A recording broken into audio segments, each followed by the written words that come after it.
Now, one of the problems with making a new fretboard is you have to figure out where the fret placement has to be. And either you're going to check your old fretboard, or you're going to make the markers or the positioning for the new frets on the new fretboard. You still need some way to measure it. Now, we could use special tools, we could use a special ruler. There are a lot of different things that we can do. You can even look in specific books, and for the length of scale, it will give you the individual measurements. If you're going to use the individual measurement method, okay, it can get kind of cumbersome because sometimes the decimal places go out to 4 places. Kind of difficult to mark off each fret. So what I'm going to do is I'm going to show you what we call a tangent line. And let's imagine that the scale that we're going to use is going to be 25 inches. And I would go to a piece of paper that was big enough, and I would draw out a line that's 25 inches. So from here to here is exactly 25 inches. Next thing I would do is I would get myself a square, and at the end of the line, I'm going to make a 90-degree line straight up. Now, I would go to a book, and for the 25-inch scale, I would get the measurement for the first fret, from the nut to the center of the first fret. So let's say I do that. I go to the book, I take my caliper, I mark off the measurement. In this case, I'm going to use a compass. So this is the measurement now between the nut and the first fret. And I put it right on this center point. And let's make it, this is going to be out of scale so you can see what we're going to do. So now I'm going to just draw a radius down to the bottom line. Okay, so we have a nice radius. So the tangent line is going to go from this point here, where this radius hit up here, to the very beginning of this line.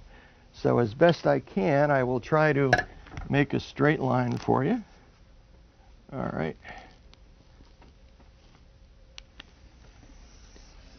All right, there we are. So now we have what we call the tangent line. The tangent line is going to make it very easy for you to figure out the individual fret placement, as long as you have your scale correct and this measurement was correct, and you came up and you're from at the very top of this radius and at the very beginning of the line. So once we do that, I'm going to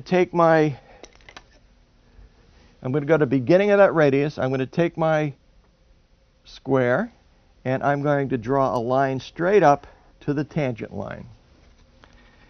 Next thing I'm going to do is I'm going to take my compass, put it right down here at the bottom of this straight line, and I'm going to put it right at the top of this tangent line and draw another arc down.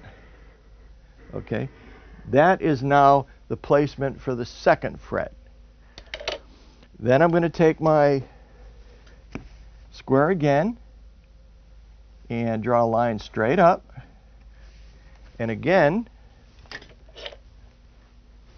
take my compass,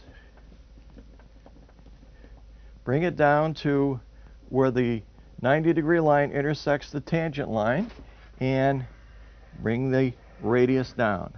That now becomes the position of the third fret. And we continue on for as many frets as you plan on using on your fretboard. Now obviously using a sharp pencil is definitely going to help, but if you had to measure out the frets, this would be a very interesting way of doing it, because you only have to worry about the measurement once. Then after we marked out all the frets that we're going to use, we would cut this out, and we could tape this portion to the fretboard that we're going to use and put the individual marks on the fretboard, and from there it's just a matter of sawing the slot for the fret. So this is called the tangent line method. And so we're going to now go on to some of the tools that we can use in lieu of the tangent line, or measuring out the location for each individual fret. Okay, so now let's take a look at what we're going to do to actually mark out a real fretboard. Now what I've got here is just a little flat table and device that I made. And I'm going to put my fretboard down here. And one thing that I've already done is I've already taken one end of it and I've already squared it off in a disc sander. So this end right here is perfectly square. That's important.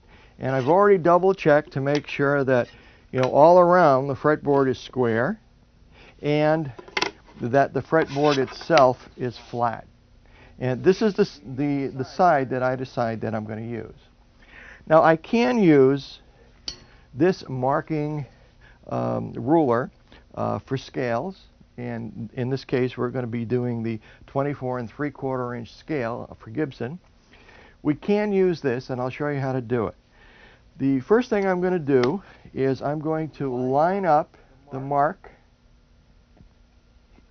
that says nut right with the very edge of the fretboard, and just leave a little bit of gap there, and come down the other side and do the same kind of gap. All right, there we are. Then with that perfectly lined up, I'm going to take a caul and just put it on here and take a clamp and clamp that down so it can't go anyplace. All right.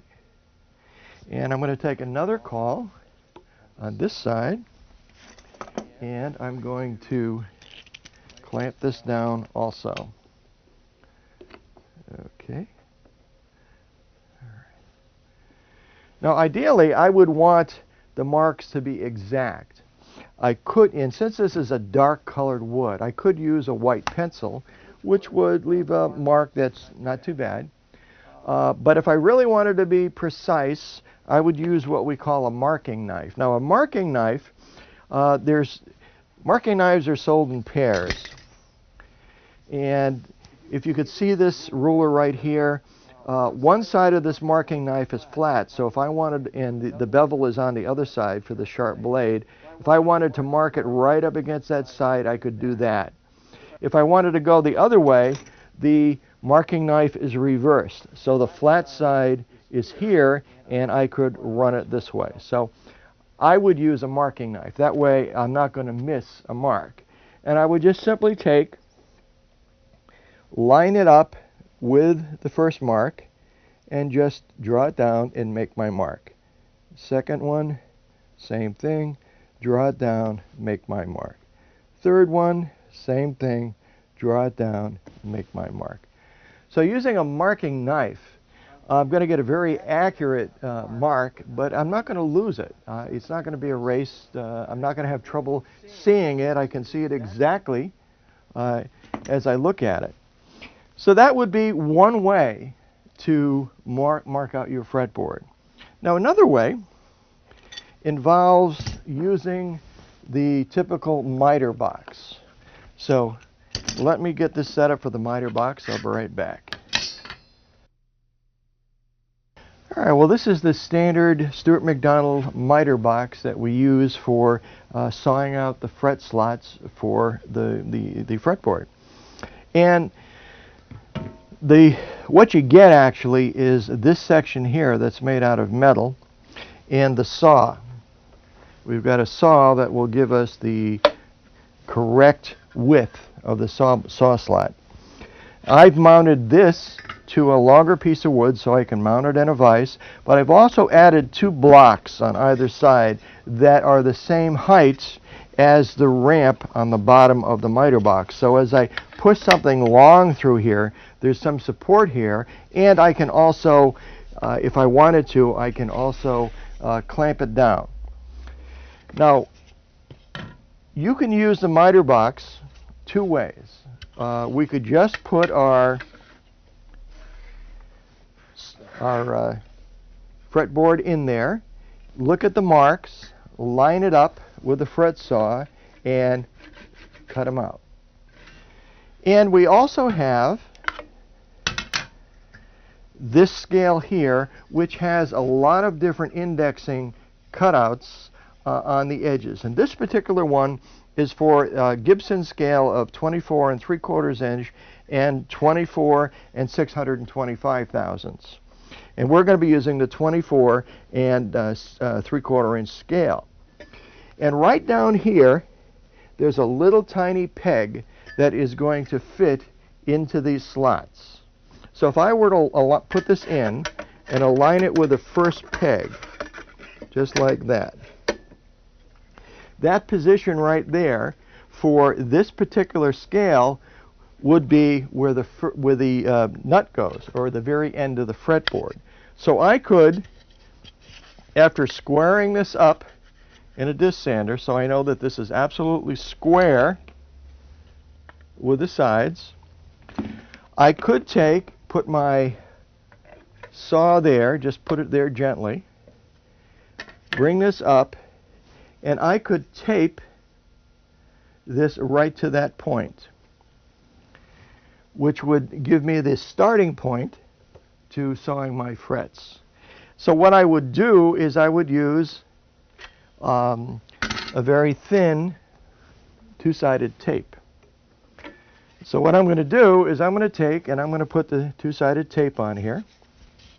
I'm going to put 3 pieces. Now this is not the tape that you would find at Home Depot. This is not your typical two-way tape that you would use for, let's say, tacking a rug down. This is the two-way tape that is used by a woodcrafter who is attaching a wooden bowl, or a piece of wood that they're going to make a wooden bowl from, to a plate on a lathe. So it's very strong tape, but it'll come off very quickly.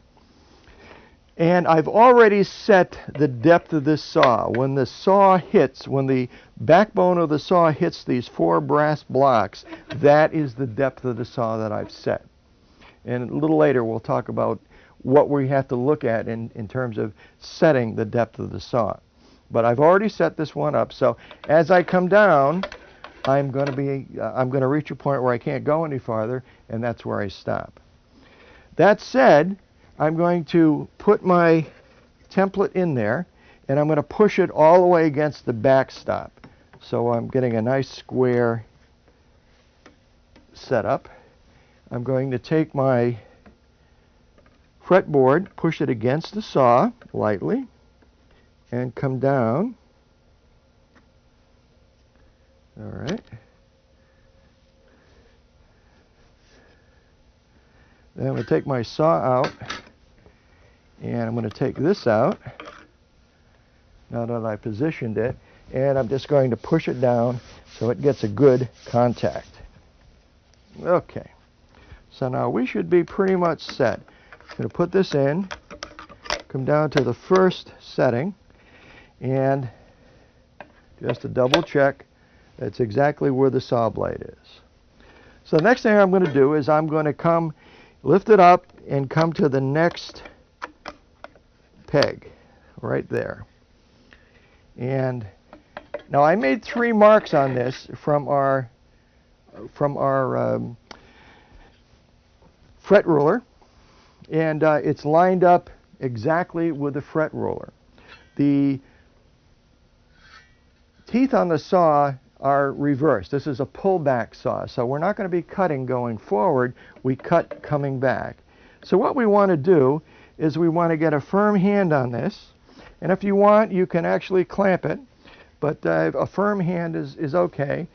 Bring the saw forward and make your first cut. And what we're going to be doing is just continue cutting until I can't cut anymore.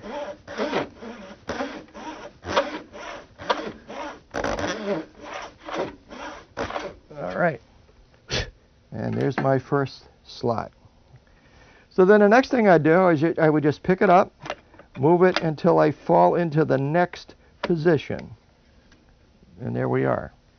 Hold it in place and do the same thing.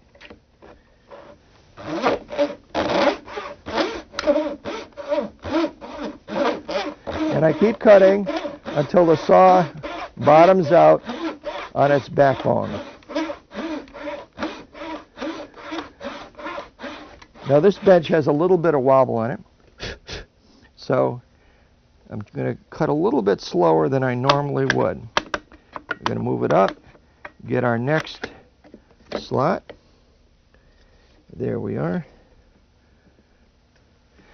And if there were any questions, you could take your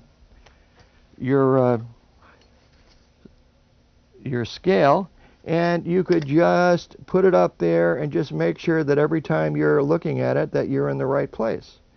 And we're doing good. Okay.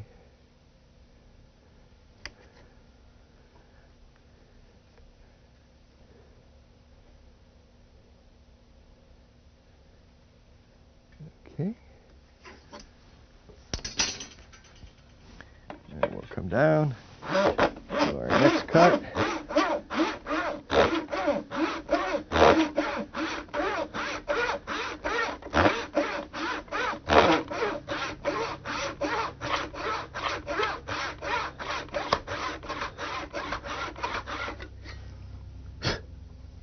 Looking good so far. We'll go to the next one. Falls right into place.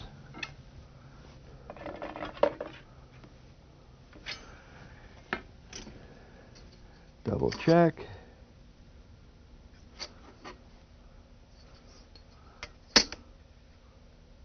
Right where it should be. Perfect. Perfectamento. Okay. And we continue cutting.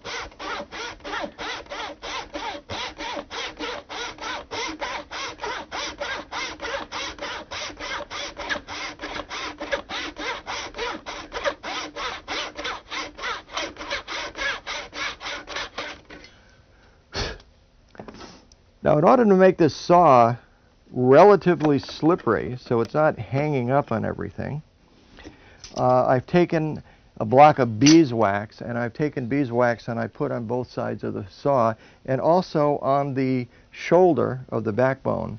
So it ends up having a very nice movement. 24 3/4.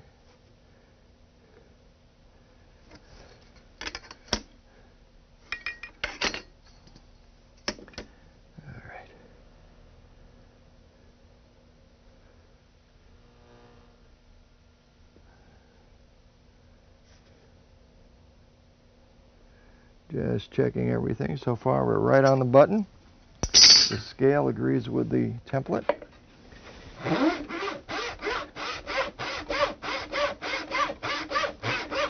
And I'll continue to cut.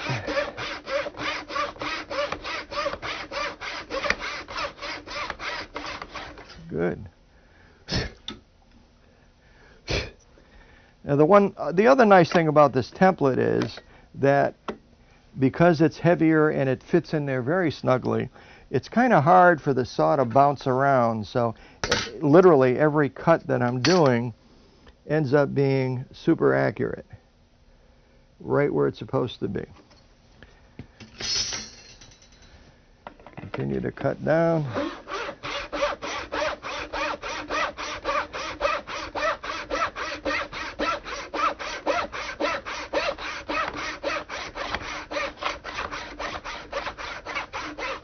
All right.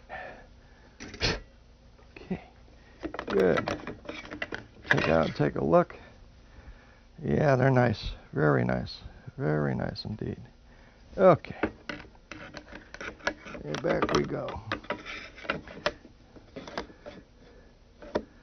And this is like everything else. It's nothing that you want to rush. You want to just take your time, because you're only going to get one shot at it. If you miss up, that's it for this piece of wood, and it's time to buy another $30 blank of rosewood. So go slow, make sure it's accurate, and saw steady.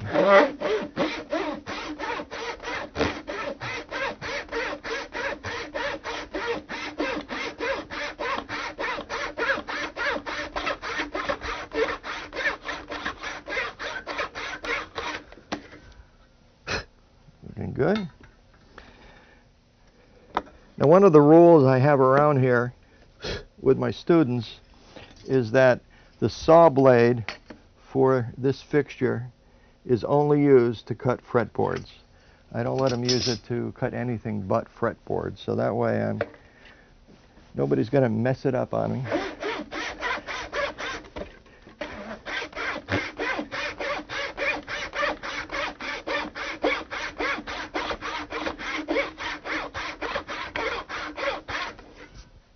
Okay, good.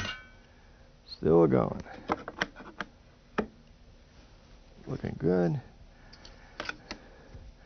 And yeah, it may seem like overkill that I'm checking every single one, but I just don't want to make any mistakes.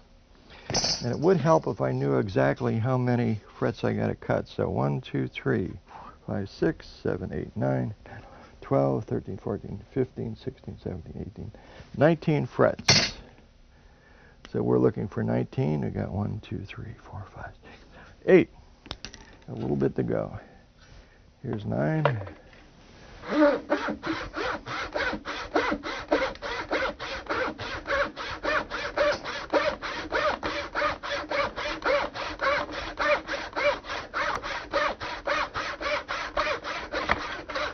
Good. That's 9. Move on to 10. Fill right in, which is what we wanted to do. Looking good. Okay.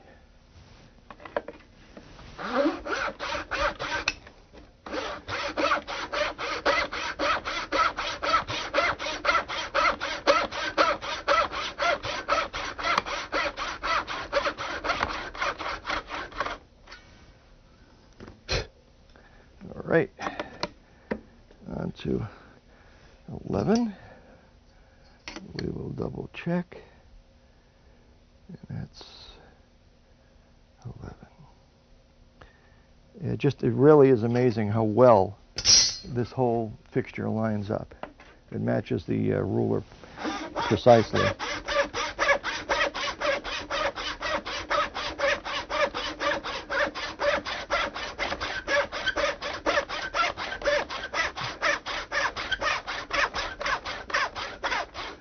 Now, a lot of luthiers who make a lot of fretboards a year actually have a special saw blade that they put in their table saw that is the right width, and just cut this, have this indexing fixture hooked up to their table saw, and actually do all these cuts right in their table saw. So that's another alternative too for somebody who is doing a lot of fretboards. On to 12.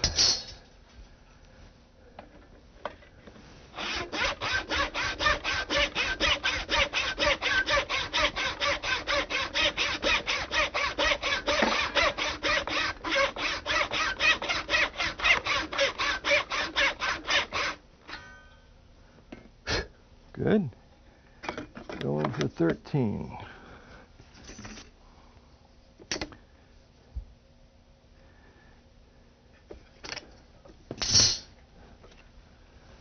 All right.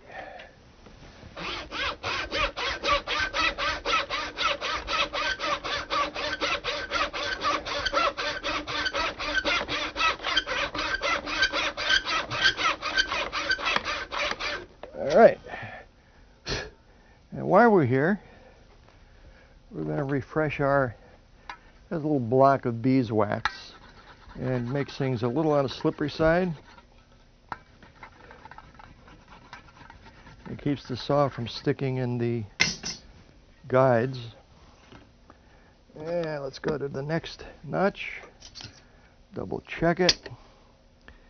And we're looking at the 14th fret. All right.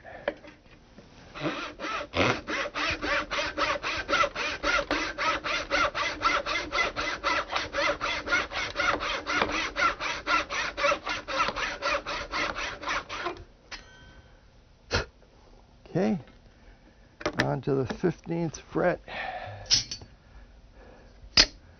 Voila. Looking good.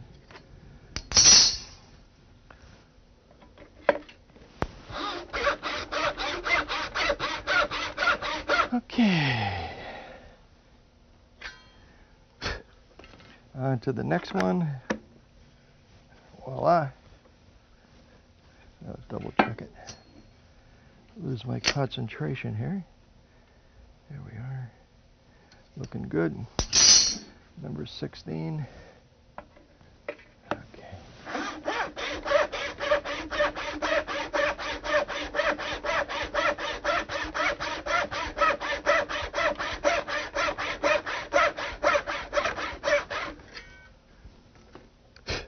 Okay. Going for 17. Voila.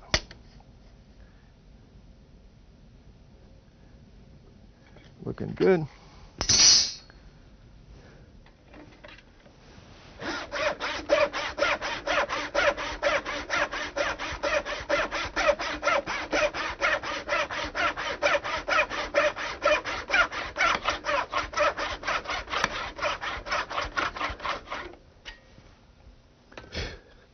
All right, on to the next one. I just love this indexing setup. It just works absolutely perfect. Right down the line. So we're looking at 18.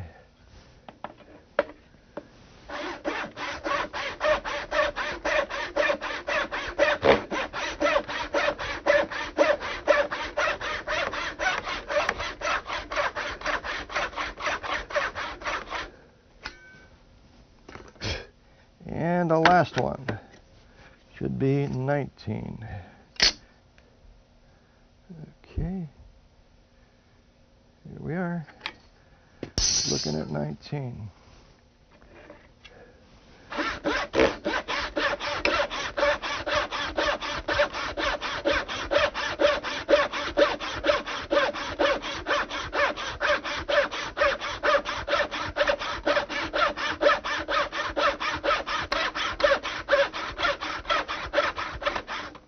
Okay.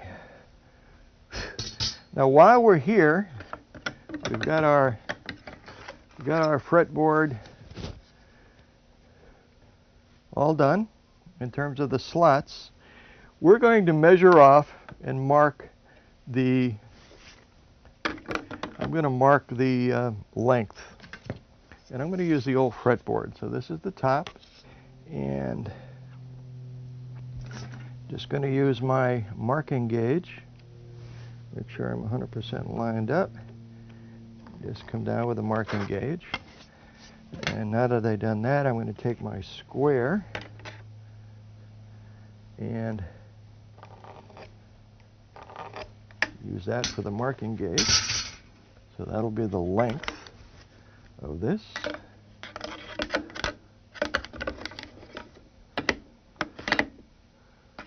All right.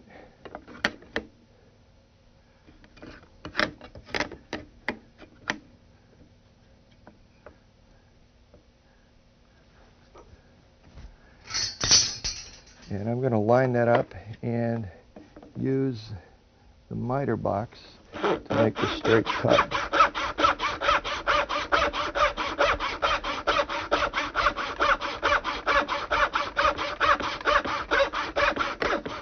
Okay, so we made a straight cut. I can only go down so far. So I'm going to take the miter box out, put my portable workbench in.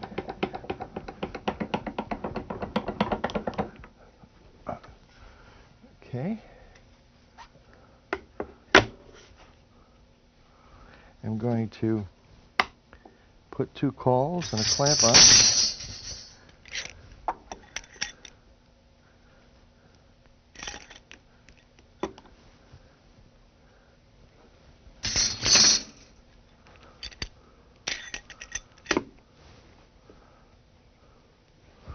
And continue the cut in the saw slot that I already started.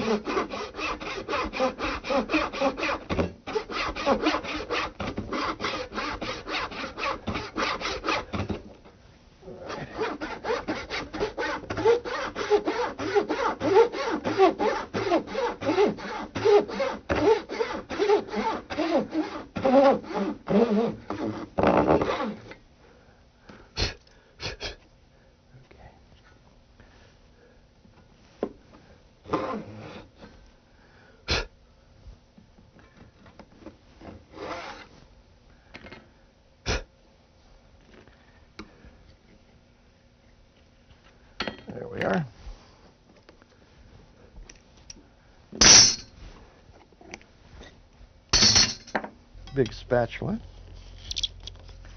It'll work fine.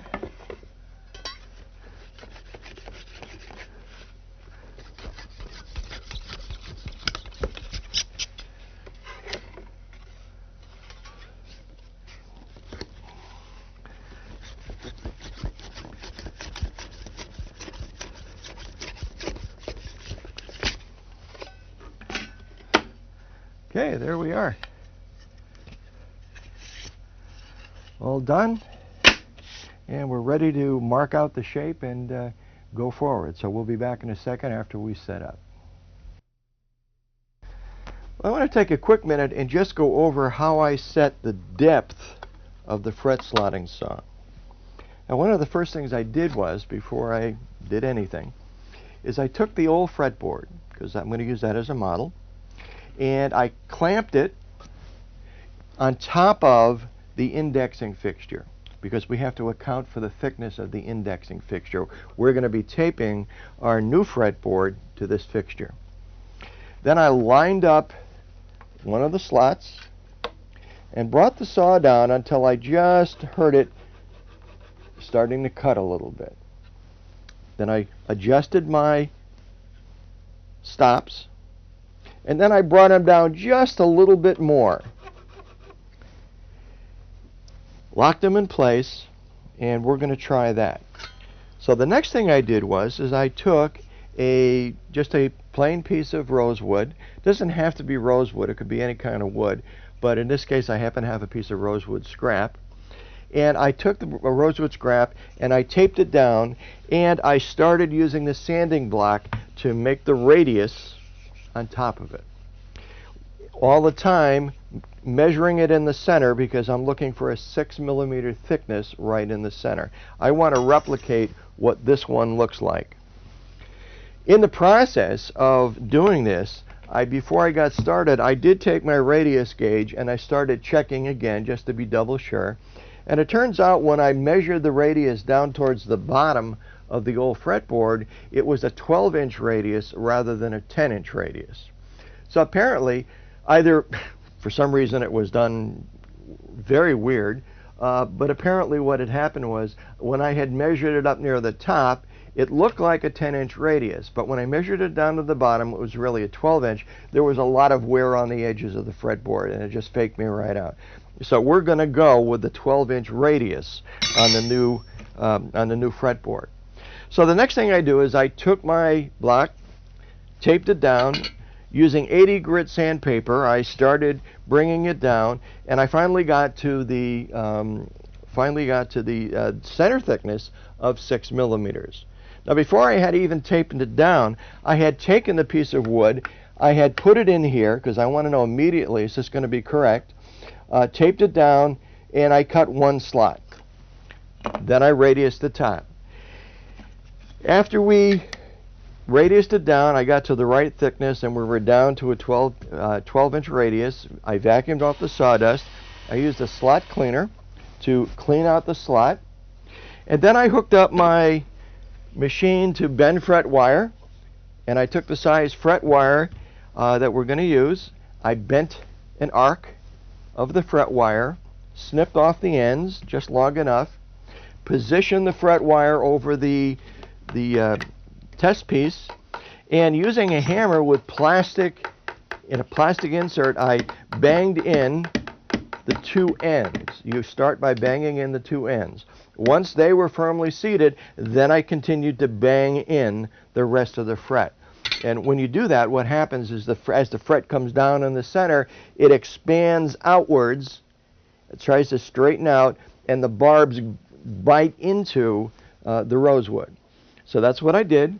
And the last thing I did is I took a 3-corner file and I filed off the end of the fret wire so I can actually see how we did. And we're right down to the bottom of the groove. So I just want a little bit of safety there. So I went back and I just reset the depth stops just down just a tiny bit so we'd go a little bit farther. So this is how I did it, and when we get into actually putting in the frets, we'll go over the entire process again.